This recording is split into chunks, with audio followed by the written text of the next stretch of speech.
Hey guys, this is Jess, the unemployed historian, coming at you again from the secret lair of my friend, the awkward gamer. I am here today to talk about an incident that happened in Batavia, New York that's come to be known as the Morgan Affair. The reason we're going to talk about this today isn't necessarily because it happened around this time, but because I actually had a request for some information on Masons from a fan named Ned. Thank you, Ned. So I decided to talk about this because this is my favorite Mason story. So the Freemasons are a secretive organization. They've been linked to high positions of power in the United States, specifically. The presidents, the national government at all levels, senators, congressmen, local governments. It's even rumored that Washington, D.C. is laid out like a Mason diagram. I personally think that's bullshit, but a lot of people actually believe that. But anyway, today we're going to talk about William Morgan. William Morgan was a man that came to Batavia in the 1820s. Batavia, New York is a small city in between Buffalo and Rochester. Morgan himself was initially from Canada and had lived in Rochester for some time. He claimed to have been a high-ranking Mason at one of those lodges, but when he petitioned to become part of the Batavia Lodge, he was rejected because they could not verify that he had ever been part of another lodge. And he felt very, very insulted. So he decided that to get back at the Masons, he was going to write a tell-all book. Now, the Masons are a secret organization, but everybody knows that there's Masons. Everybody knows it's a thing. What makes them secretive is that no one really knows what they do. They have all of these secret rituals and symbols and all of this pageantry almost, but no one really understands it unless they're actually a Mason. So Morgan threatened to divulge all this information. He actually wrote the book and then went around to look for publishers, people that would help him get the book published and distributed. Very few people would work with him, potentially because of Masonic influence, but also potentially because they just didn't see a profit margin in it. But one person did. David Miller, he owned a newspaper in Batavia, and he offered to publish this for Morgan. He also gave Morgan an advance on the publishing along with two other financial backers. So Morgan did what any writer would do in this situation after securing a publisher and securing financial backing. I would do the exact same thing. He went to the bar and he got trashed and he bragged to everybody about the book he was about to publish. This turned out to be one of the worst mistakes William Morgan ever made.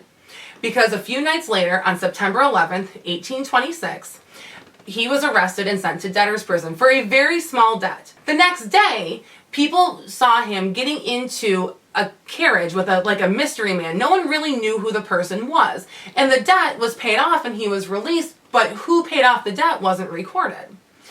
So he gets into this carriage and he isn't seen again until the carriage shows up at Fort Niagara. Fort Niagara is a giant fortress that dates to 1726. The French built it near Niagara Falls, New York, as they first colonized the North American colonies. Giant stone buildings, huge area, very impenetrable, but by 1826, it wasn't very inhabited anymore. The War of 1812, which is really Fort Niagara's heyday, was over by that point. So no one was really hanging out there. There were just a few caretakers at the time. But these caretakers did report seeing a man matching William Morgan's description in the company of three Masons. That's where William Morgan's story in the historical record ends at this point. Three Masons were convicted of kidnapping William Morgan. He was considered to have been kidnapped, but they claimed that they had taken him out of the country, given him money and a horse, and told him to not return to New York. And they had never heard from him again. Most people believe they actually drowned him in the Niagara River. That's what I tend to believe as well.